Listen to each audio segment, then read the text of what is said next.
From Wellington, New Zealand to the world, it's Living Blindfully, living your best life with blindness or low vision. Here's your host, Jonathan Mosen. Welcome to the show. In this episode, we continue our series of 3 Living Blindfully Extras focusing on the Zoom Essential series of handy recorders, which offer impressive accessibility features. And today, we look at the Goldilocks of the series, the Zoom H4Essential. Area code 273 doesn't exist, and I would normally leave it at that, except to say that you may have some familiarity with area code 273 if you're a Simpsons fan. I guess that they cottoned on to the fact that it didn't exist, and they kind of requisitioned it. So, hi to all the Simpson fans out there. This is a lengthy review which is segmented by chapter. If you're listening on a podcast player or some other player that supports chapter marks, you can bring up the list and skip to the section of interest. Hi, I'm Jonathan Mosen. Welcome to this review of the Zoom H4Essential Recorder. I should begin by saying that Zoom has provided me with this unit so I can do this podcast for you, but they have not heard this review before publication and they haven't given me any guidance about what I should say. This is not a paid advertisement. These are my thoughts on the recorder. We're starting this review in the living room at Mosen Towers, and this time I'm actually recording on all tracks of the Zoom H4Essential. Into inputs 1 and 2, we have 2 Samson QTU mics, and these are low cost, but in my view, very nice sounding microphones that I use in the field for podcast interviews. If you've heard things that I've done, for example, at last year's NFB convention, when we were sitting down, I was using these microphones.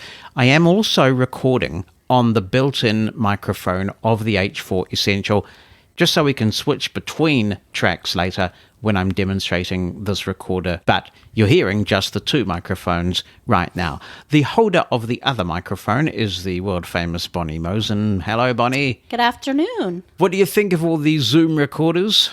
I'm not sure how you keep them straight. It's kind of like, big, little, and small. There's a Zoom recorder for every occasion and every taste. And I think that's right, actually. I mean, there will be some people who might want 2, maybe all 3 of these. But I think if people had to choose one, and you're not necessarily going to be recording a huge number of sources at once, then I think the H4Essential hits the sweet spot. And I say that because it's small, nowhere near as small as the H1Essential, but of course it does more. You can plug professional microphones into this using the XLR input. You can plug instruments or other sources in using the same jacks because they are also TRS jacks, so they're combo jacks. And you've got a lot of capability in a small recorder that I could fit in a pocket. Now, they might not fit in everybody's pockets. I tend to wear business-type clothes, and the pockets are reasonably deep. It might be a bit of a struggle to fit them into a jeans pocket, but you might be able to do it depending on the size of the pocket. But this is small enough that you wouldn't think twice about taking it with you. It's also very light, and it only takes 2 AA batteries as opposed to the 4 required by the H6Essential. And I think that's particularly significant because often people travel with battery chargers that have 4 slots. Mm-hmm. So yeah, that means that you can have one set of batteries on charge while you have another set in your Zoom H4Essential. So, Bonnie, the accessibility of these is really quite amazing. You've heard them talking, and we've been able to set them up completely free of any sighted assistance. And that's great for blind people who are content creators, but also journalists as well, which, I mean, this would have been an amazing thing when you were in journalism school. Journalism, yeah. And it's good to see that companies, mainstream companies, are actually taking accessibility on board because in reality, it benefits everybody. Yeah, it does. And I've been struck by how many people, because these have come up talking when you switch them on, have become aware of accessibility and how cool they think it is. So it's a great awareness-raising thing. What I'll do now is just orientate people to this recorder. You can tell which way's up because the XY microphone, this is a very famous Zoom-looking microphone. This is the same thing that detaches from the H6 Essential. It also is built into the H1 Essential, and at the top you will find this microphone in an XY pattern built in to the H4 Essential. Now this one does not detach. Don't try that at home. It is definitely fixed. Below that, on the top surface of the unit, you have the display. At the top, on its own, just below the display, is the mixer button. And this allows you to adjust the volume of playback from different sources and how loud it is in your headphones. It does not affect recording unless you want it to, but you can go ahead and set your recording to post-mixer if you want. There's probably no need to do that. These recorders are all 32-bit float in the Essential series, and that means that you can take care of any level adjustments that you need to in post-production. But monitoring comfortably is important, and if you need to make adjustments, you can do so by going in here. I will demonstrate that later. Underneath the mixer button, we have the transport controls, and the centerpiece of the transport controls is the record button. So that's where we'll start as a point of reference. It's quite large and round, and it has a little indentation in its center. You can't miss the record button. It feels different from every other button on the device. To the left of the record button is stop, and to the right of the record button is play. And the bottom row of these transport controls, you have a back and forward on either side of the record button, and that performs various functions. Finally, you have 3 rectangular buttons at the bottom of the top surface. The left one is to arm and disarm track 1. The center button is to arm and disarm the built-in microphone, or if you've got a line in connected to it, it will toggle that. And the right button is to arm and disarm track 2. On the front of the unit, you've got 2 combo jacks that take XLR plugs, so I've got 2 Samson QTUs plugged in at the moment, but they will also take TRS plugs, and they are 6.3mm plugs. On the left-hand side of the unit, at the very top, we have a line-in jack. You might also be able to connect some sort of lavalier microphone to it, but predominantly I think it's designed for line-in. And that is a 3.5mm jack. There's another 3.5mm jack immediately below that, and that is the headphone jack. And you know which one is the headphone jack because right below that is the volume control for the headphone. It's a knob that has a distinct start and stop. You can also use this jack as a line out if you wish to, but there's no separate line out, I guess due to space constraints. Below the volume control, you'll find a little hinge, and this is for the SD slot. I quite like the way that this works. You unhinge it at the top, and it will expose the micro SD slot. This only goes in one way. When you insert it the correct way, you'll feel it give a little bit as you insert it further, and then it springs back, and then you hinge the door closed. It'll close with a satisfying click.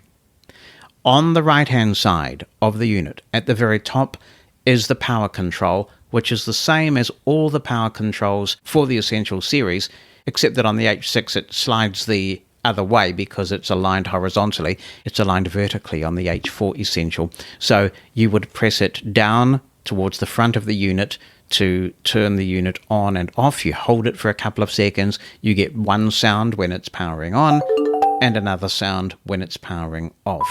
If you slide that control forward away from the unit, then it will click into place and this will lock it. You might want to do that for a couple of reasons. When you're traveling, you don't inadvertently want to record or do anything bizarre by having it switch on in a backpack or in a suitcase. And also, you can lock it when you're recording, if you wish, to make sure that nothing inadvertent happens and you don't lose that great recording. If you go down from the top right of the unit past the power slider switch, you will find a kind of a smoother rubber surface. This is a stopper that protects the socket for the optional Bluetooth adapter. This is not provided with the unit. I do have one, and we'll show you the Zoom H4Essential app shortly. It does give you accessible control over the unit from your iPhone should you want that. It's not so important now that there are so many voice prompts in these units, but it can be useful if you are some distance away from the recorder. For example, if you are recording something that's going on at the front of a room, you've got permission to record maybe, you may be some distance from the recorder and you want to control when you start recording, for instance. That's absolutely possible if you have the Bluetooth adapter. Slightly below, but a little bit towards the top of the unit, is the USB-C port. This USB-C port does several things. It will connect to your computer or your smartphone and act as a drive, so it's very easy to copy files that you've recorded off this. And in fact, that's what I've done. That's why you're hearing this. I've copied these files into Reaper because I've made a few stumbles along the way, and I've done some editing with this because the files are now in Reaper. You can also use this as an audio interface. It does include the loopback functionality as well. You can use the audio interface with your computer or your smartphone. Below that slot, you have the controls to navigate the menu. There is a knob that just spins and spins, and this one, and maybe it's just my unit, is a bit firmer to click than the H4Essential. It requires a little bit more deliberate action, and I quite like that. This scroll wheel navigates you through menus. Below that scroll wheel, you have the button for Enter, and you will execute on your menu choices. And underneath, we have the battery compartment and a way of attaching to a tripod, and that is the H4Essential. Any final thoughts, Bonnie, before I take this down to the studio? No, I was just thinking as you were going over that last part that this would have been a very great thing to have in recording class lectures. I guess so. If you had got permission from the lecturer to put that recorder at the front, then you would have been able to use the Bluetooth facility to press record, and you'd get a good recording. With the H4Essential, there will be some optional modules coming, like the shotgun mics and things, but you could buy an XLR shotgun mic for the H4Essential as well, so that's a very good point. And especially because it's 32-bit float, it means that you can turn it up if it's faint. You can make all those adjustments afterwards and not be too concerned. And then you could upload it to your computer, so you could keep those class lectures. I'm not sure what people are doing these days. I used a standard APH handy cassette player to record, and then I took notes when I went back to my dorm room in Braille.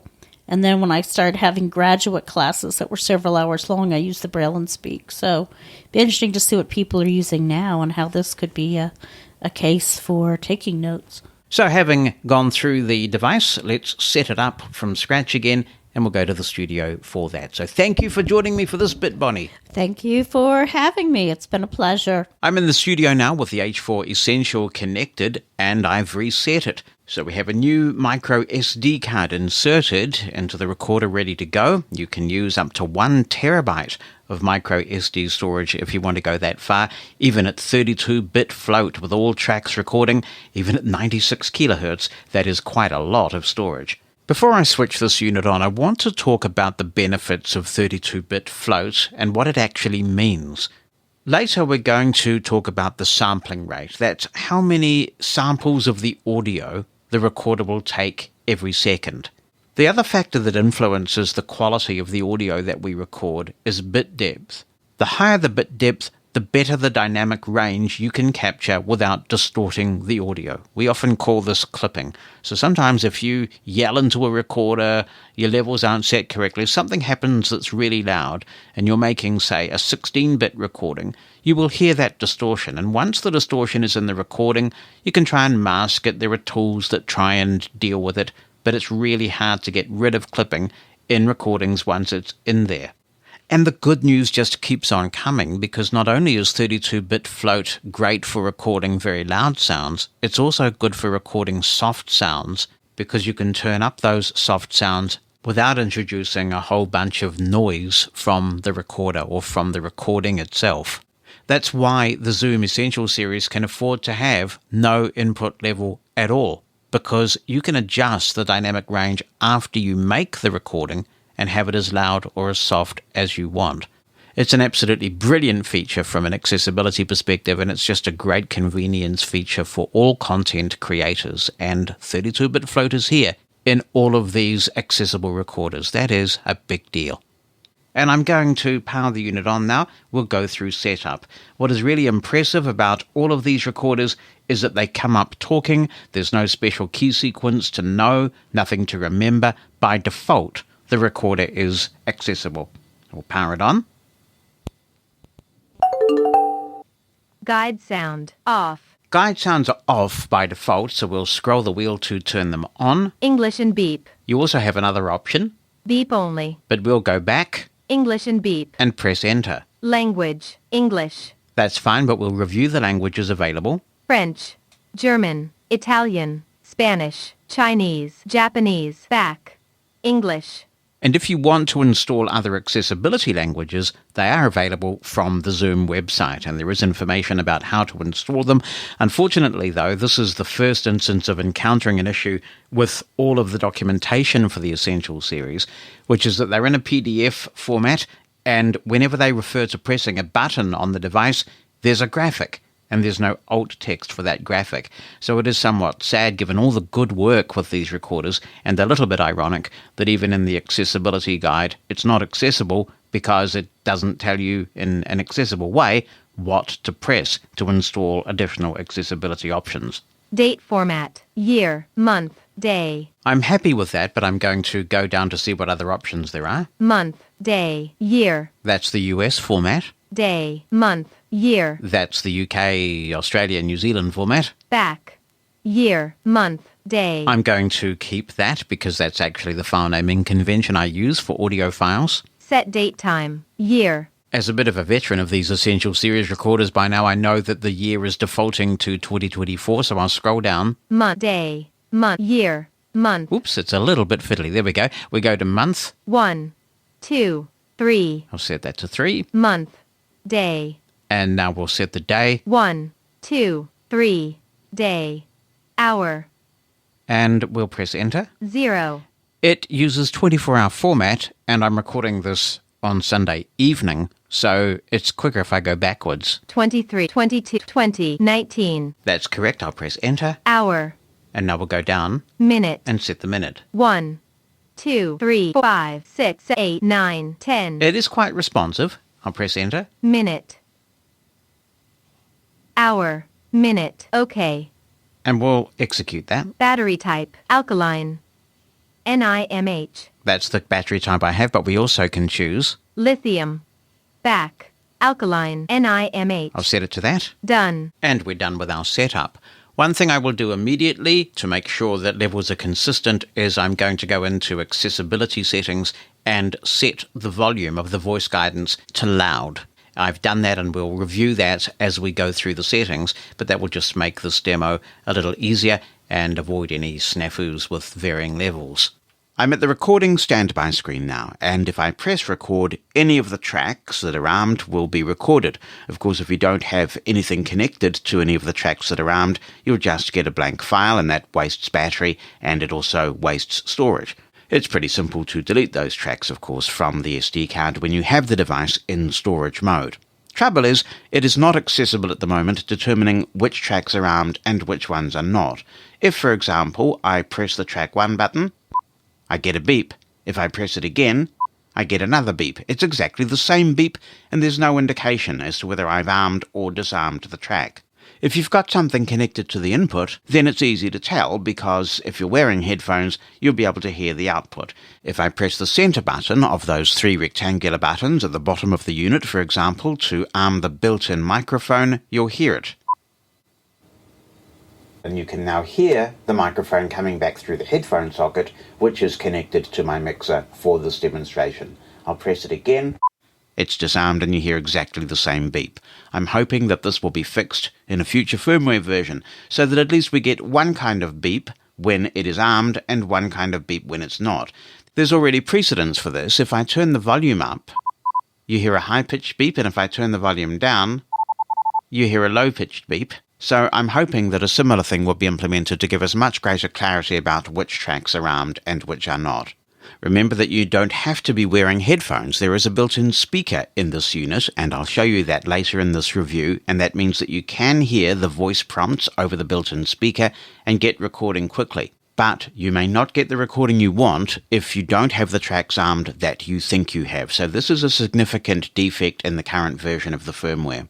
So, press record and away you go. Press stop when you've finished. You can also press record again when you've finished. This is also something to be aware of, because some people tend to press record several times just to make sure that they really are recording. If you do that on this recorder, you're not going to get the results you would like, because pressing record is actually a toggle. You press it once and you're recording, and you press it again and you have stopped recording.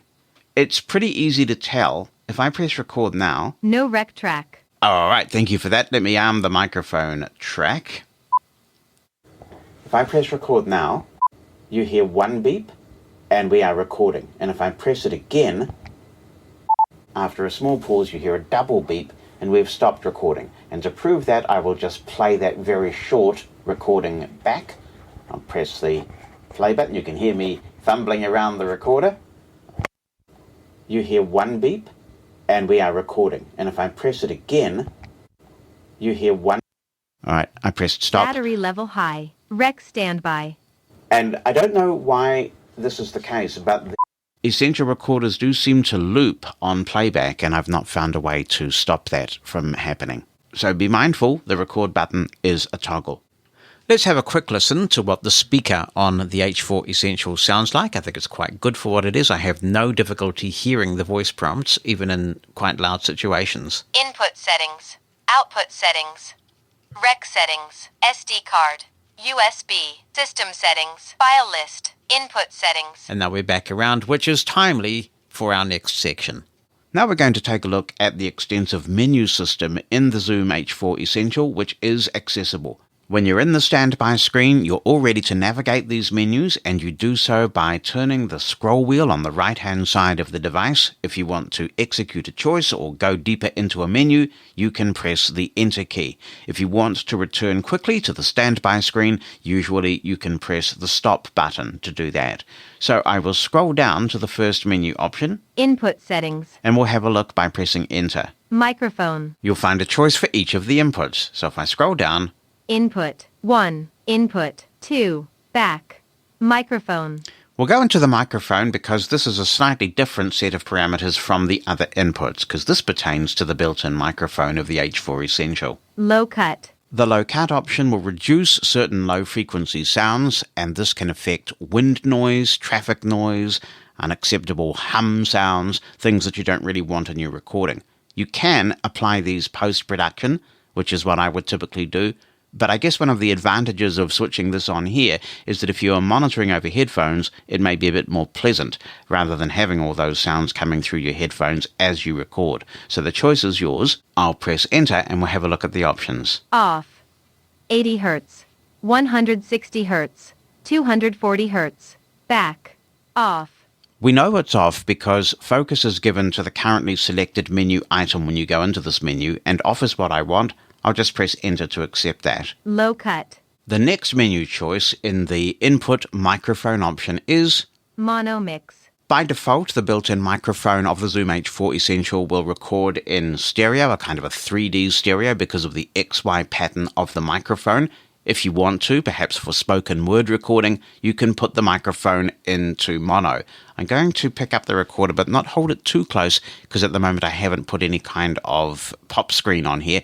And as we heard with the H6 Essential recording, these microphones are really sensitive to plosives and general wind sound, so you've got to get a filter for this. I've got the good old classic Zoom furry windscreen, which seems to fit pretty much everything, but it would be good to see some more custom fitting accessories for the different members of the Essential Series family. So we'll go in here. Off. And we'll switch it on. On. Mono mix. Now when I enable the microphone, it is in mono, and I can just move around. You're hearing no effect at all. It is just a single source. If, however, I go up, Low cut. Mono mix. On. Off. Mono mix. and now mono mix is off, and I've just switched my own microphone off, so you can hear that as I move around, we're back in stereo, and there's quite a wide stereo pattern here. I'll disarm the microphone, and the next option is Plug-in power. the reason why there's a plug-in power option here when we thought we were looking at the built-in microphone is that these settings also affect the 3.5mm input jack. If you're using certain types of condenser microphones that connect to the 3.5mm jack, they may require plug-in power, and that'll be at 48 volts, which is the standard. Back. And that's what we have for these series of inputs. Microphone. We'll take a look at one of the other inputs because the settings are not quite identical to the microphone one we just saw. Input. 1. We'll go in there. Low cut. We have that same option, the low cut option. Phantom. But this time we also have... Stereo link. let's see what's in here. Off. Stereo link. If you choose stereo link, inputs 1 and 2 will be linked together. So the most common use case for this would be that you would have a TRS cable with a left and a right channel, or you might have two separate TRS cables, one for left and one for right, going to some sort of other device. It could be a mixer. For example, when doing some testing, I have successfully connected the H4Essential to my Allen & Heath Z22FX mixer. And that means that I have all the power at my disposal of my mixer and can send it all to the H4Essential. Pretty cool. You may have certain microphones that would utilize this as well. I have one microphone with which I record in the field that has stereo, and it has two XLR cables at one end, and you can use it for this as well. When you enable stereo link, you'll get one stereo file as opposed to two separate tracks. So if you don't want to enable stereo link, but you do want to record something in stereo, that's still absolutely possible. You can just handle it manually. You can take track 1 into Reaper or your digital audio workstation of choice, pan it all the way to the left, and do the same with track 2, pan it all the way to the right, and you'll get the same effect. This just makes it a bit easier because you've got everything in one file. Once you have stereo link enabled, you can press either of the track buttons, track 1 or track 2, and it will arm both of them because they're linked. There is a third option here under stereo link. So we've got off and we've got stereo link, and then we have MS Matrix. I'm going to enable this now. Stereo link. And we're popped out of the menu and we're back onto stereo link. So what have we done there? Well, we've only gone and enabled mid-side format, which is a way of controlling the stereo width of your image after it's recorded. So you can take this back into a compatible recorder and adjust things to your heart's content. The odd track, so in other words track 1 on this one, because there are only 2 tracks where you can do this, becomes the middle of the image, and the even track, in this case track 2, becomes the side of the image. On the H4Essential, you can do this with 4 tracks. Here you can do it with the 2. So the mid mic is capturing sounds to the front and center. The side mic captures sounds to your left and to your right. Therefore, by adjusting that volume of the side mic, you are going to get a wider stereo image or a narrow one, depending on what you do. Now that we have selected this option, if we go down, Side level. we've got a new option called side level, which allows you to adjust the stereo image at record time, so you're hearing in your headphones what you hope to produce. But you're not locked in, you can adjust this post-production. So I'll press enter, 0. and if I go up, 1, 2, 3, 4, 5. Raw. now we've got a raw image. If I go down, 5, 3, minus 10, mute. and now it's down to mute. I'll just take it back to 0. Minus 23, minus 1, 2, minus 0. As you can hear, it is pretty responsive as you scroll through this. So we're at 0 now. I'll press enter, Side level. and I'm going to just back up a little bit and turn all this off. Stereo link. Phantom. Stereo link. MS Matrix. Back. Off. And switch stereo linking off. Stereo link. It's fun to play, but you've got to make sure you reverse your steps, otherwise you may get results that you are not expecting. So stereo link is now definitely off, and those are the configuration choices that we have for the 2 combo inputs. Back. Input. 1. Input. 2. Input. Microphone. Back. I'll go back out of the input screen, Battery level high. And Rec scroll down. standby. Output settings. Now we're looking at output settings. The output settings will expand when you're playing a file, but these are what we have when you're just looking at it from the standby screen. Volume control. You can set the volume control to a fixed level for line out purposes, or you can have it controlled by the wheel. Knob. Fixed. Back. If we go into fixed, Fixed. now we've enabled the fixed mode. So if I turn the volume down, I can turn it all the way down and nothing happens. We hear that beep and the volume of the beep doesn't change. So Fixed level. we've got a new option now called fixed level. 40. It's defaulting to 40, which is the max. And if I go down, 30, 30, 37, 20, 20, 14, 9, 4, minus. it's getting quieter. And if I turn it all the way down, now I can't hear the voice guidance at all. So be careful with this, because if you press enter at this point, you won't be able to hear anything. So your voice prompts will be gone. 4, 20, 40. I'll leave it at that and press enter. Fixed level. And I do want control of my volume through the knob. Volume control. So we'll go in there. Fixed. Knob. And choose knob. Volume control. Now, yep, we have control back of the volume through the knob. Why would you want this? There are times when it can be handy to have a fixed volume for when you're using the H4 Essentials jack as a line output device. There is no dedicated line out jack in the H4 Essential, so this definitely has its uses. Back. That's all we have for now in the output settings. Battery level high. Okay, down. Rec settings. This is the recording settings. It says rec settings. Sample rate. There is only 1 bit depth available in the H4 Essential, as is the case with all the Essential series, and that is 32-bit float. When we go in here, 48 kilohertz. that is the default that it ships with from the factory, and that will be adequate for most purposes. If I scroll down, 96 kilohertz. while the 96 kilohertz option has some advantages in the sense that it's very high sampling, so you'll get high fidelity, I guess, for music or really important things like that, there are some disadvantages. There are certain things that don't work at 96 kilohertz, and we'll have a look at those as we move through. 96 kilohertz files at 32-bit float are going to take a lot of space, particularly if you're recording a bunch of tracks, but you've got the storage to do it, potentially. Even with a 512 gig card, you've got plenty of room for storage, particularly when you're not going to store things on the SD card long term, I wouldn't think. The idea would be to record in the field, get the files off the SD card, and put them into your digital audio workstation. Back. There's the back option, but there's one more. 44.1 kilohertz. 44.1 kilohertz is the standard used for CDs, and it's been around a long time. Most people recommend that if you're doing spoken word recording, it's best these days to go up to 48 kilohertz, and that is the default. 48 kilohertz. Sample rate. Scrolling down on the recording settings menu, Pre-rec. Pre-rec is off by default. The scenario is this. You are sitting there waiting for something to happen. Maybe you're a journalist and you're waiting for a news conference to begin that you want to record, and somebody walks up and says, "Good afternoon, everybody," and you think, I gotta hit record. When you've got pre-record enabled, the last 2 seconds is buffered for you so that if you press record as soon as that person says, "Good afternoon, everybody," you're going to get the full thing, as long as you do it within 2 seconds, because it's keeping it in a buffer for you.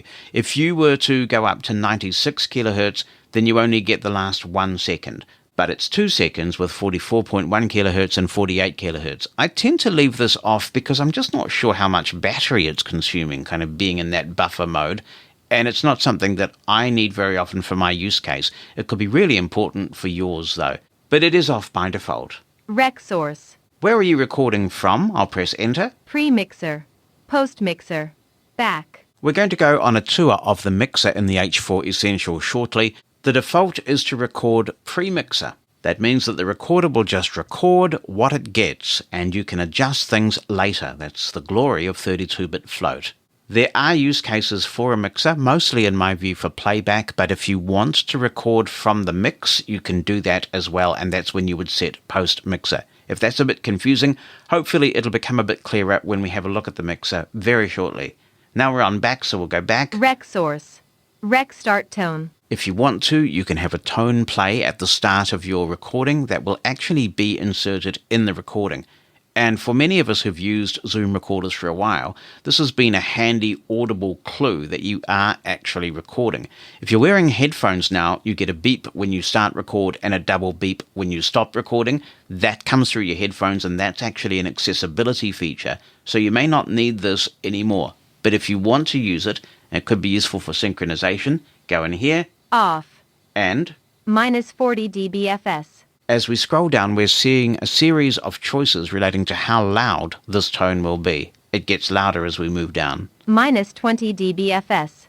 Minus 12 dBFS. Minus 6 dBFS. Back. I've set it to minus 12. That's loud enough. Minus 6 dBF. Minus 12 dBFS. I'll press enter. Rec start tone. Now I'll return to the standby screen by pressing stop. Battery level medium. Oh dear. Rec standby. I've been using these batteries a while. Now I'm going to enable a track. The microphone is enabled, and I'll press record. Whoa, hear that? Now, when I play it back, so I'll press stop. Now I'm going to press play. Whoa, hear that? Now, when I play it back, so I'll press stop. Whoa, hear that? Okay, once again, Battery level. the playback is looping.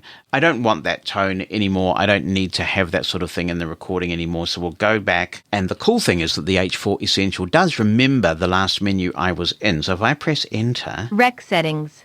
okay, I'll push it again. Sample rate. There we go. Pre-rec. Rec source. Rec start tone. And we'll turn that off. Minus 12 dBFS. Minus back. Off. Rec start tone. Now that's disabled. The next option on the recording menu Metadata. allows you to insert metadata into a file. There's probably no value in doing this. The manual seems to suggest that there are some compatibility issues with some applications when you insert metadata in WAV files. And really, the titles of the files are self-explanatory with the date format that you've specified it's set up and which you can change anytime. The options in here are to turn metadata on, in other words, to write it, or to leave it off. Back. That's the recording menu. Battery level medium. SD card. Let's take a look at this menu. Format. Formatting an SD card is a good idea. Zoom recommends that when you put an SD card into the H4Essential, you format it. Obviously, this will erase everything on the SD card. It doesn't take very long at all to format it, and it ensures that the SD card is optimally configured for your recorder. Quick test. We can give it a quick test. We'll try this. Quick test. Cancel. Now, you may think that it's already doing it. It is not. You have to scroll down. Execute. And here's one of those choices that you see sometimes in this user interface where there's a cancel and an execute button. I guess because it's thinking, do you really want to do this? Well, yes, we want to do this. We want to see what happens. Enter key. Cancel. And so it's now telling me that if I press the enter key, I will cancel the test. I don't know what this test consists of or how long it will take, actually. This is the first time I've tried this. But presumably it is writing some data to the SD card, which I presume it erases after the test. And the purpose of this is to make sure that the recorder can write fast enough to the SD card that you've inserted. Pass. Enter key. Close. Wow, we passed the test! So now we'll press enter. And that gives you Quick some test. confidence that the SD card you're working with is okay. Full test. You can also perform a full test, which takes longer. Empty trash. There are various places in the user interface where you can trash a file. When you do this, it puts the files in a special folder called trash, and once those files are there, they're not accessible from the recorder. But all isn't completely lost, because if you put the H4Essential into storage mode, you will be able to browse with your device of choice, and you will see that trash folder, and the files are there. If you empty trash, that's irrevocable. I'll just do that. Empty trash. Cancel. Execute. This is another example of this kind of menu,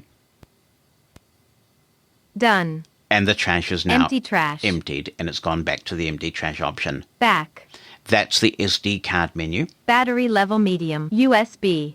Now we're on to USB, and we'll explore what the options are here by pressing enter. File transfer. If we put the recorder into file transfer mode, it will appear as a drive on your computer or your smartphone. I have used this by connecting it to my PC. I've got an optical drive. Yes, I still rip CD-ROMs and DVDs from time to time. So in my case, it comes up as drive E, which is kind of appropriate because it's drive E for Essential. Every project that you have is given its own folder. So when you go into the folder, you will have a recording for each track, stems if you will. The recorder also makes a stereo mix of all of the files. And it's tidy because they all belong in one folder with the date in the format that you've specified. This is a good way of working because the actual recorder itself only shows you one name per project, even though there may be the stereo file plus 4 other individual tracks. If you had to browse all of those with the recorder, it'd be a bit messy. So good structural thinking here on Zoom's part.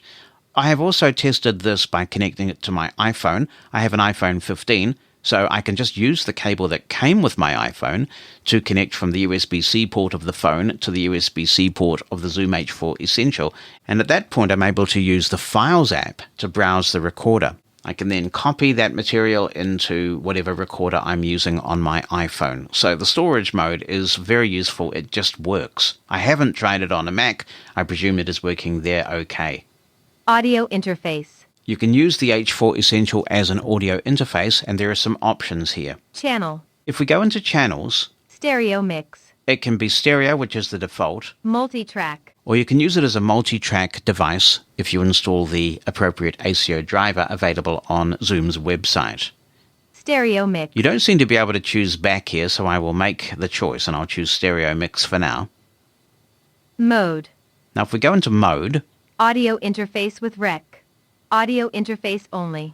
if you choose audio interface with rec, it means that you're able to use the H4Essential as an audio interface and record at the same time. This has many benefits. For example, if you were connecting this to your iPhone and you were broadcasting live thanks to the high quality of the H4Essential, you could also make a recording of what you are doing. It could also be that you're recording an important podcast interview and you're recording on your computer and you consider that to be the primary source, but just in case the computer goes down, maybe there's a power outage or something like that, you can make a second recording from the H4Essential. Audio interface with rec. Power. Power's the next option. USB. Batteries. USB. If we choose USB, then when you connect the H4Essential as an audio interface, it'll try and draw power from the bus of the device that it's connected to, thus saving you batteries. If you're connecting to a desktop computer or a laptop computer connected to power, then you'd want to do this because the batteries can stay fresh and unused while you use this for as long as you want as an audio interface. You may find some unacceptable battery drainage issues if it works at all if you were to try and do this with your smartphone, which is running from batteries. Again, there is no way of going back. Battery. USB. So I'm going to choose USB. Connect. And now if we choose Connect, we will turn the H4Essential into an audio interface. I'm not quite ready to do that, but we will come back to this. Before we leave the USB port, it does one more thing, and it's an important thing, and that is that you can connect this to an external power source. You can plug it into the wall with the right kind of adapter, but when you're on the go and you want to do a long recording session, you may want to bring a power bank with you, such as those from Anker and Mofi and many other manufacturers where you've got plenty of juice and it will last you a very long time. So that's a very handy feature of the USB-C port. Cancel. Audio interface. Back. Battery level media. System settings. Now we're on to system settings. Language. We reviewed the languages when we set the H4Essential up. Date time. There are two choices here. Set date time. If you need to change it for some reason, I presume it doesn't respond to daylight saving, so if your clock changes, you may need to change the date and time for that reason. Date format. And if you want, you can change the date format. Back. Date time. Display brightness. This is where you might be able to get a little bit of extra battery saving. Since this thing is talking, you may be able to turn the display down, since it's no use to us if we're totally blind. I'll go in here. Medium. And we'll go down. Bright. Back. Dark. To dark and press enter. Display brightness. Power. When we go into power, Battery type. you'll remember that we set this up at startup as well. If you use a different kind of battery, then you can change the battery type here, and this serves to give you a better estimate, I think, as to how much time is remaining. Power saving. Let's look at what the options are. 1 minute. That's what it's defaulting to at the moment, so it will go into a standby mode after 1 minute of inactivity. 3 minute. 5 minute. Back. Off. And you can switch it off altogether. I actually would prefer to switch it off. Power saving. And we have one more option like this. Auto power off. If I press enter, 10 hours. it will auto power off after 10 hours of you not touching the device. Back. Off. 10 minutes. 60 minute. 10 hours. Back. Off. 10 minutes. 60 I mean, if I minutes. haven't touched it for 60 minutes, I reckon I'm probably not really working with it. So I'll press enter. Auto power off. Important things to note. Even if you enable this, it's not going to auto-power itself off when it's recording, when it's formatting the SD card, when it's doing anything critical. So it's not like if you enable this feature even and set it to 10 minutes for it to power off after any inactivity, that it's going to upset anything important that you're doing. If you're recording, it's not going to automatically power off. At least that's what they tell me. Back. We'll go back. Power. Bluetooth. We'll come back to Bluetooth when we have a look at the H4Essential app. Accessibility. Alrighty, let's go into this one. Guide sound. We configured this at the beginning. You've got English, beep and off, and you can install other files if you want for other languages. Volume. We can set the volume to, Loud. Mild. Quiet. Back. Loud. I've got it to loud right now. Volume. Version. What does it say here? Version 1.00. And if I go down, Install. this is where we would install an accessibility update if one exists. One doesn't yet for this recorder to the best of my knowledge. Back. Version. Back. And that's the accessibility settings. One additional feature that I know many people would appreciate would be the ability to speed up the voice prompts. So perhaps that'll be something that gets added in a future revision of the firmware. Accessibility. Firmware. If we go into firmware, System version 1.02. Firmware update. and this is where we would initiate a firmware update, but at the moment there is no firmware update for the H4 Essential that I'm aware of. Back. Firmware. Factory reset. That will get everything back to its defaults if things get a bit confusing and you just want to start from a clean point of reference. Help. If you press enter on the help option, a QR code will appear. You can scan that QR code with your phone and you'll be able to get the latest help from Zoom. Back. And those are the configuration options on the recorder. Now we're going to take a look at another option on the menu. File list. And unfortunately, at this time, this is not accessible. If I press enter, File list. now we're in the file list, and if I scroll the wheel, Back. I think I have 4 files. 1, 2, 3, 4, 5. Back. And I think Back. if I use my back as a point of reference, and then I go up, now I'll press enter, Back. and I'm now playing whatever that file is. Play view.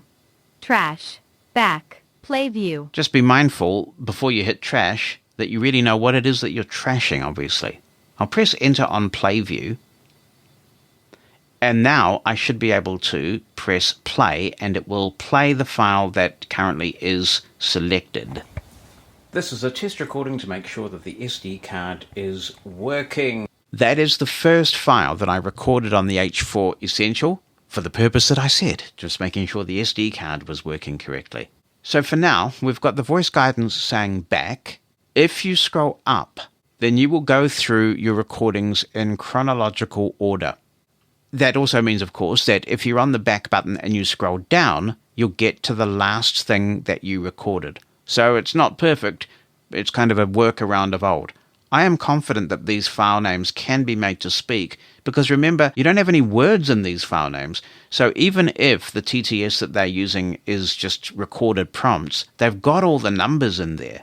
And I'm sure that they could make this speak, and I hope very much that they will, because they've done such a superb job overall that this just lets the side down a bit, and they're clearly very excited about this accessibility and committed to it, so I'm quietly confident, for no other reason than I just believe they want to do the right thing. I've taken myself back into the main file list screen, and I'm Back. at the back as a point of reference. I'm on the second file I recorded, and I'm pretty confident that that is the introduction to this demo. We can now choose. Play view. Trash. Back. Play view. I'll go into play view. And I don't... Trash. Ah, there we go. File list. A-B repeat. All new choices, because we're in the play view now, so there are certain options available now pertinent to playing the file, one of which is A-B repeat. And if you go in here, you can specify a start point and an end point, and it will loop for you. Output settings. If we go into output settings now, that has changed as well. Volume control. Audio normalization. If we choose audio normalization, this will try and make sure that everything sounds at a good volume when you're playing it back. So it's not adjusting the file in any way, but it's just trying to make it more comfortable for you to listen to. So I'll go in here, Off. On. Back. and that's all we have. Audio normalization. Playback speed. You can adjust the playback speed, and we'll give this a listen. 100%. So that's normal speed. 125 per 150. I'm sure we can hear a difference now, so I'll press enter. Playback speed. And I think we need to Back. go back. And if I press play now, that should take effect. Welcome to this review of the Zoom H4Essential Recorder. I'm Jonathan Mosen, and I'm starting this review in our living room here at Mosen Towers. This time, because I like to mix it up a bit, we're recording with two high LPR 40 mic. No, we're not. That's a bit you didn't hear. So that's a little bit glitchy, I think, but that's what it sounds like when you speed it up to 150%. Input settings. Output settings. Volume control. Back. Volume back. Now what's happened is that I've been taken out of where I want to be. Battery level medium. So I need to standby. Input settings. Output rec setting. SD card. USB system file list. Go back into the file list. File list. Back. Okay, when you go back into the file list, it does seem to remember the last file that you were on. In this case, my demo file, which is the second one that I recorded on this SD card. Back. Play view. Go into play view. Takes a bit. AB repeat. Output settings. Volume control. Audio normalization. Playback speed. I want to set that back. 150. 125. 100%. Playback speed. It does go down as well as up, and it goes all the way up to 200%. So I don't think it's of the quality that we expect in podcast players or talking book players, but if you quickly want to proof a file, you've got it there. Back. So those are the choices that you have in output settings when you have playback view enabled. Now the next thing Export. is that we can export this file. There may be some older applications that don't support 32-bit float, and that's the only thing that this recorder records in. But it does allow you to export to some other bit depths. It does not have any other codecs on board. So let's say that you recorded something amazing and you want to share it. You want to do so by compressing it to an MP3 or an M4A file, one of those lossy formats. You can't do this on the recorder itself. You would still need to get the file off the recorder using storage mode and have some sort of utility on your computer or smartphone do that for you. So what have we got? Export. Bit depth.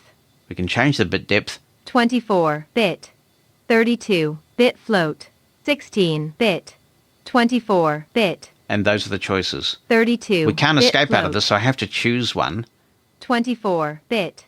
Track. Next, what tracks do you want to export? 2 mix. If you choose this option, it'll export the stereo version of the file. As I was explaining earlier, the H4Essential records stems, in other words, a WAV file per track, unless you've grouped the two tracks in stereo, and it also creates a stereo mix. So you can export the stereo version All. or all tracks. Range. Now you can choose the range. AB. All. You can use the AB repeat function to specify a range in the file to export if you just want a clip, or you can export everything. Normalize.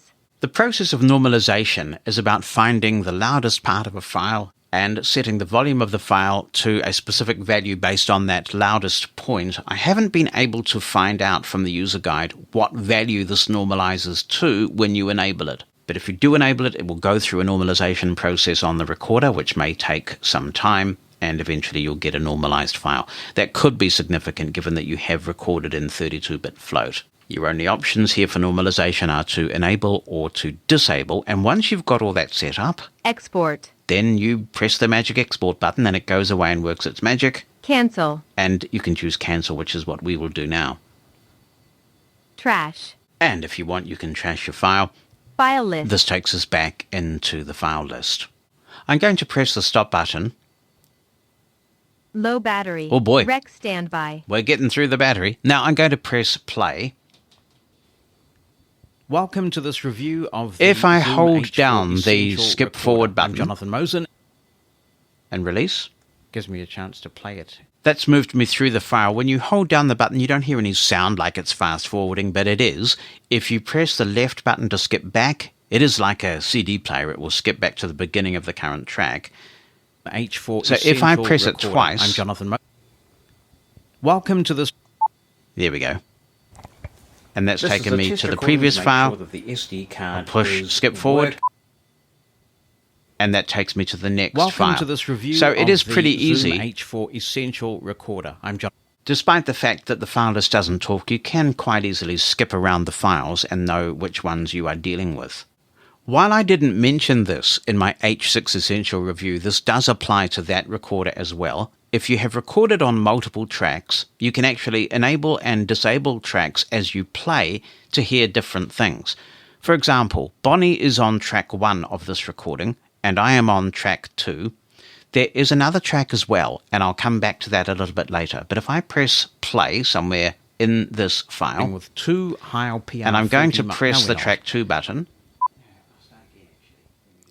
you can hear me, but you can only hear me because it's coming very faintly out of Bonnie's mic. So if I mute Bonnie's mic by pressing the track 1 button, now we're hearing nothing at all. So I'll press track 2 again, and I'm starting this review and I'm in our back. living room. Bonnie's track. And I guess this is one way of finding out which tracks are armed.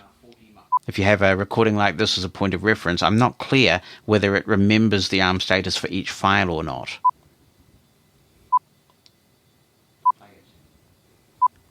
Welcome to this review of the Zoom. So if you're recording on multiple tracks, it's great to be able to audition each track and mute and unmute each one at will. And this takes me on to the next section of the demonstration. We're now going to take a look at the mixer in the Zoom H4Essential. There are no recording level controls on the Essential series at all because Zoom is saying this is 32-bit float. You don't have to worry about your levels as you record. You can adjust them in playback.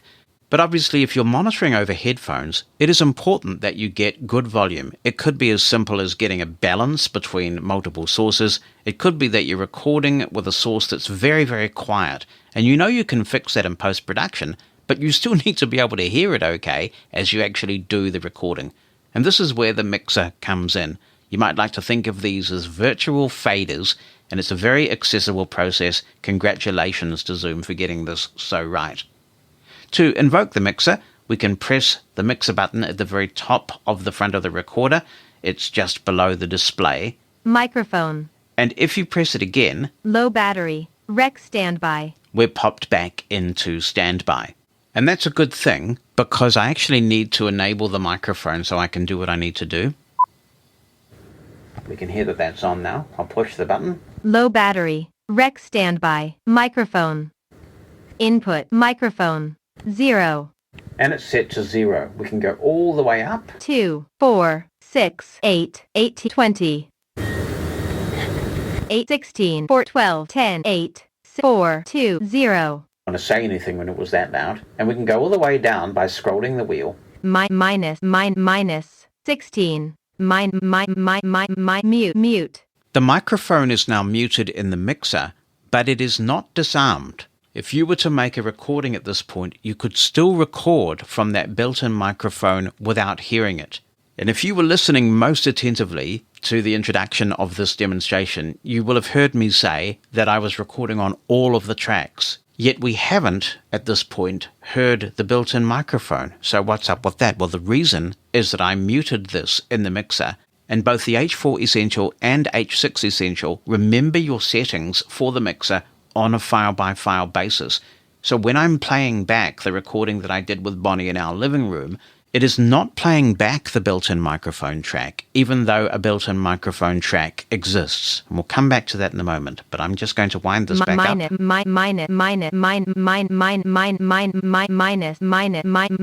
Minus 24, 2, minus 0. There you go. That's 0, and we can hear it. I'm just going to disarm the microphone now, and I can press enter. That has set the mix at 0. Input 1. If I try to press enter to go in here, I actually can't. And this is a feature to me, because this does allow me to see which tracks are armed at the moment and which ones are not.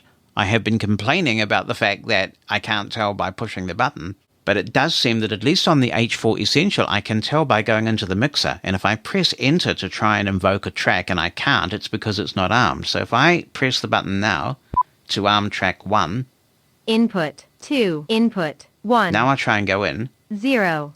and it works, Minus 2, 0. and I have control. I'll just press enter, disarm input 1, Input 1. and when I press enter, Nothing happens. Input 2. I go down to input 2, and nothing happens there either. Microphone. And now we're back to microphone, so I'll press the button to get out of the mixer. Low battery. Rec standby. Now let's press play on this recording. Welcome to this review of I'll go the back into Zoom the mixer. H4Essential. Microphone. Jonathan Mosen, and I'm Input 1. I think I'm on living input room 2. here at Input 2. this time because I'm 0. up a bit. Minus 8. 40. Minus 24. So that's Minus turning me down. 28. I'm making a few stumbles there, and I think I'm going to start the demo thing again. Mute. Now, my track is muted completely, but we can hear me faintly through Bonnie's microphone. I'll press enter. Input 1. This is Bonnie's track. 0. I can turn it up. 10, 28. 20, 20, And you can hear her 10, 8, fumbling the mic a bit. 6, 4, 2, 0. I will turn Bonnie's track all the way down now. Mute. So both my track and Bonnie's track are muted. I'll press enter. Next, Microphone. we get to the microphone track, which I muted when I was recording because I didn't want to hear the H4 Essentials built-in microphone doing its thing, but I wanted to show you how well it records in stereo. A couple of things to note before I wind this up. It is a reasonably warm early autumn day in New Zealand, and I deliberately left the heat pump on, blowing cool air, so it's kind of blowing a pretty noisy fan in the room. The highly directional Samson Q2Us don't really pick that up very much, and that's one of the great things about those microphones. The omnidirectional microphone built into the recorder serves a different purpose, and it's designed to capture environment, so it's really going to capture that. I'm going to press the enter key, Mute. and now wind up the microphone channel. 10, 6, 4, 2, 0. I'll start again, actually. Let me just... There we go. Yep, starting again. Well, and you can hear me fumbling the recorder. Gives me a chance to play it. Welcome to this review of the Zoom H4Essential Recorder. I'm Jonathan Mosen, and I'm starting this review in our living room here at Mosen Towers. This time, because I like to mix it up a bit, we're recording with two Heil PR40... No, we're not. I'll start again, actually. Let me just... Because... Yeah. So, What what you're hearing there is the built-in microphone, and Bonnie and I were on a two-seater couch, and there's a little kind of a bit of space between each seat that you can rest things on, and the recorder was on there between us. Minus 10, 6, 4, 2, 0. Room here at Mosen Towers. This time, because I like to mix it up a bit, we're recording with two Heil PR40... No, we're not. I'll start again, actually. Let me just... Because... Okay, so I see what I've done now. I've started a new recording, actually. So I'm going to stop that. That's why it Low never battery. seems to go Rec anywhere. standby. And why don't I just skip forward, actually? Hi, I'm Jonathan Mosen. Welcome to this review of the Zoom H4Essential Recorder. I've pressed pause. So what's happened there? What's happened is that, as I say, this is a very clever setup, and the mixer remembers your settings for each file. So now that I've gone into a new file, it means that it has gone back to the settings that I had when I recorded the file. My mic and Bonnie's mic are at 0 in the mixer, and the built-in microphone is muted. It's all the way turned down. So if I go into the mixer now Microphone. and press enter, Mute. I will turn it up. Minus 22. 2, 0. Now it's back to 0. I'll go down, Input 1, 0. and I'll turn Bonnie's mic all the way down and mute it. Mute. Input 2, This is my mic. 0. It's also now at 0, but I'll mute it. Mute. Now I'll press play and we'll hear the Zoom built-in recorder. I should begin by saying that Zoom has provided me with this unit so I can do this podcast for you. But they have not heard this review before publication, and they haven't given me any guidance about what I should say. This is not a paid advertisement. These are I my just want thoughts to let you on the hear recorder. what Bonnie sounds like. The holder of the other microphone is the world-famous Bonnie Mosen. Hello, Bonnie. Good afternoon. What do you think of all these Zoom recorders? I'm not sure how you keep them straight. It's kind of like, big, little, and small. There's a Zoom recorder for every occasion and every taste. And I think that's right. I'll pause that. Input 1. I'm going to do something a bit different now. Mute. I'm going to turn and put one back up.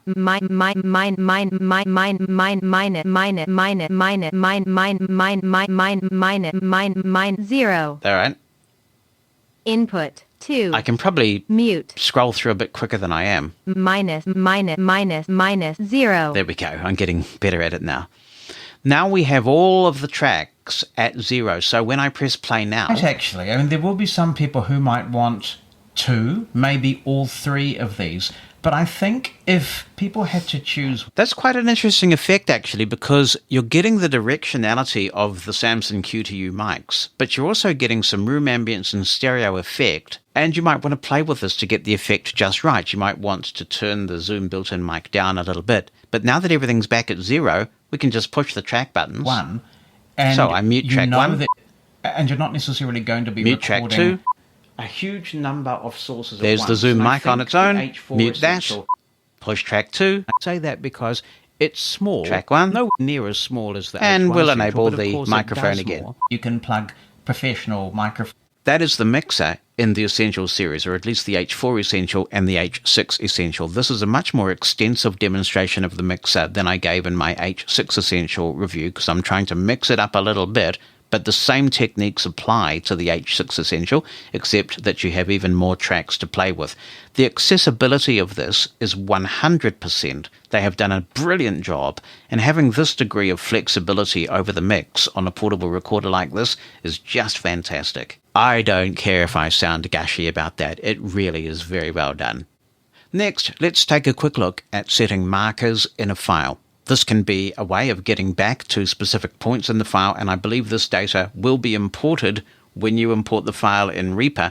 If you go into the item properties and tell it to import the metadata associated with the item, I think these markers are stored in the actual WAV file. To demonstrate this, I'm going to just back out, Low battery. Rec standby. and I'm going to enable the microphone. And as a result, I'll mute my own microphone so you're hearing me through the H4 Essential. I'm going to press the record button. Hello on the H4 Essential. We're doing another test recording for the purposes of showing the mark feature. To use this, we're going to scroll. Trash.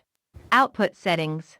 Mark. There is the mark button. Now, focus stays on this mark button for as long as you need it to, until you change it. That means that every time you push enter, Mark. hello, Mark 1. We'll call this one Groucho.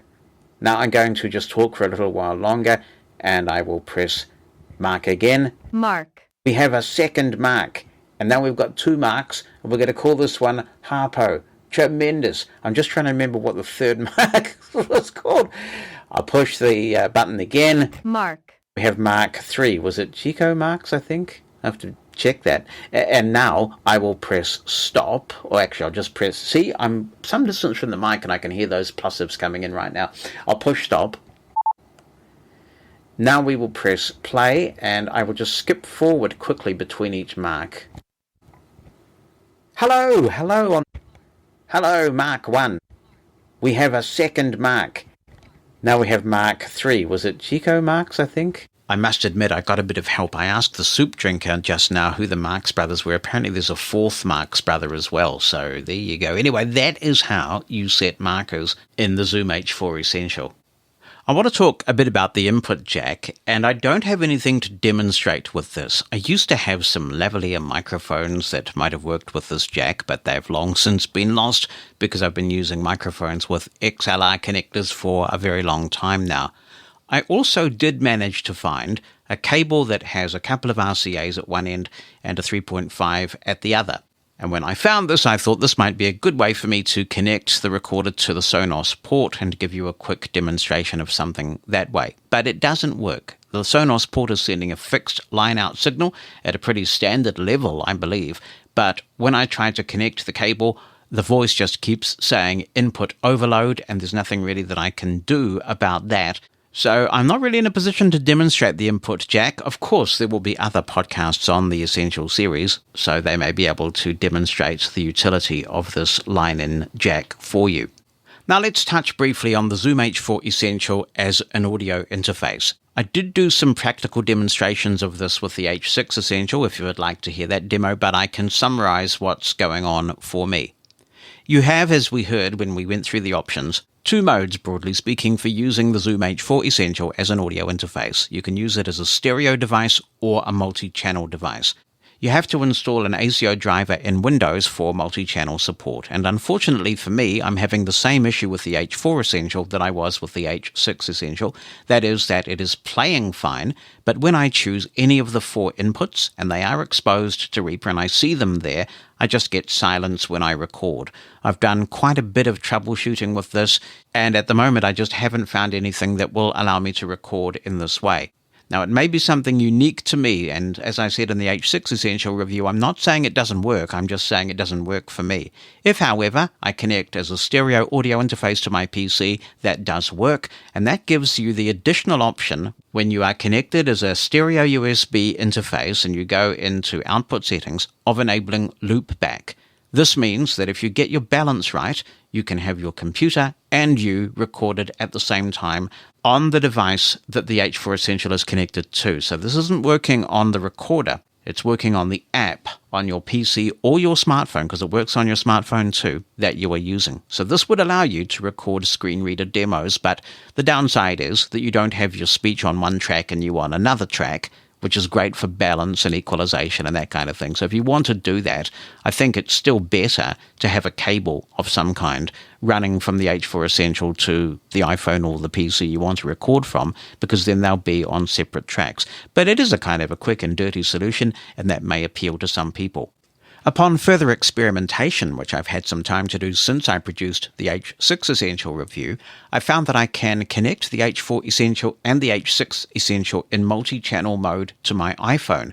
When I do this, I can bring up Ferrite, which is a very good multi-track recording application, and see all four tracks there. So when you connect it in stereo, Ferrite tells you ready to record in stereo, and when you connect, say, the H4 Essential, Ferrite will say ready to record 4 channels. So that does actually work with the iPhone as well, and that is pretty impressive. So those are my findings with respect to using the device as an audio interface. Next, we'll take a look at the H4 Essential Control app for iOS. This allows you to control your H4 Essential if you have the optional Bluetooth adapter. I have removed the little rubber stopper that hides the Bluetooth port. It's quite large, actually. It's the largest port on the device, and I'm going to plug the Zoom BT adapter into it, and it very firmly clicks into place. Having done that, we can go to the Bluetooth options and set this up. To do that, we've got to go into SD card, USB, system settings, language, date time, display brightness, power, Bluetooth. Let's press enter. H4 Essential Control. There's a second option as well. Time code. This is for syncing, normally in the movie industry, so that's something I don't know a lot about, other than you can put these time codes in the files and synchronize them using Bluetooth to make sure that if you're using a different audio recorder from what you're recording video on, they all sync up. Back. H4 Essential Control. But that's what we want, so we'll press enter on H4 Essential Control. And that appears to be that. We're now in the H4 Essential Control mode, and I don't have any speech at this point, so it sounds like a good time to go over to the iPhone. And we will ask the device to open H4 Essential Control. Alert. H4 Essential Control would like to use Bluetooth. H4 Essential Control uses Bluetooth to connect and control your H4 Essential. Don't allow. Button. Allow. Button. We won't go anywhere if we don't allow, so we'll double tap. H4 Essential Control. H4E_95518B5250EA. And it found it right there. I should say, of course, that you download H4 Essential Control from the App Store. H4 Essential is all one word. And there's an equivalent app for the H6 Essential, which you will have heard about if you listened to that review. Connecting. So it's kind of cool that you don't have to go into Bluetooth settings on your phone and set this up that way. It's all done from within the app. And I have to say, Low battery. Zoom. Standby. Bluetooth has become a lot easier to use in recent years. We've got the prompt from the recorder, it seems happy, and we've got the connection. So I'll go to the top of the screen on the iPhone. Zoom. Stop. Image. A white rectangle with a blue border. 0 seconds. SD card 99 hours, 59 minutes, 59 seconds. I'm sure I can waffle on and fill that easily. Battery level 2/4. Right, we're at 50% battery, so this is giving me a bit more information than the speech does. It's just saying battery low, and here on the iPhone it's telling me that I have 2 out of 4 bars of battery, which doesn't sound quite so critical to me. 240304 underscore 065129. Here are my files, and I can just flick through all of these files. So this is one accessible way to get at the files while they're on your recorder. 48 kilohertz. Microphone. Input 1. Input 2. File list. Button. Input setting. Button. Output setting. Button. Hold. Button. So this is quite interesting. You can actually activate the hold function. If I double tap, Hold. Hold. Button. Hold. Button. and now that I'm there, the only thing on the screen Hold. Button. is the hold button. All the controls have gone. So if I double tap that, Hold. and I imagine, I hope, the user interface comes back. Mixer. Button. It does indeed. We can control the mixer from here. So if I double tap that, Mixer. if I go to the top of the screen now Zoom. and move right, Stop. 0 SD battery level 2. 48 microphone. Microphone. Button. Microphone. Fader. Plus or minus 0. Adjustable. and if I flick up and down, +2.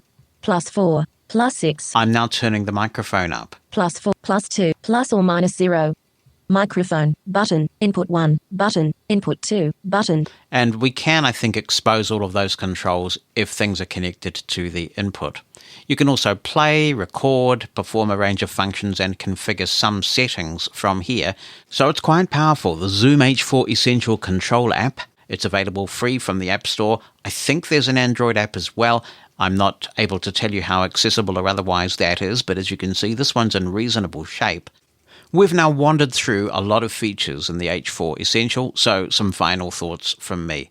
It is remarkable to think that Zoom estimates they spend about 25% of their development time on the Essential series on the accessibility features. What we have now is truly groundbreaking, and I congratulate Zoom for this.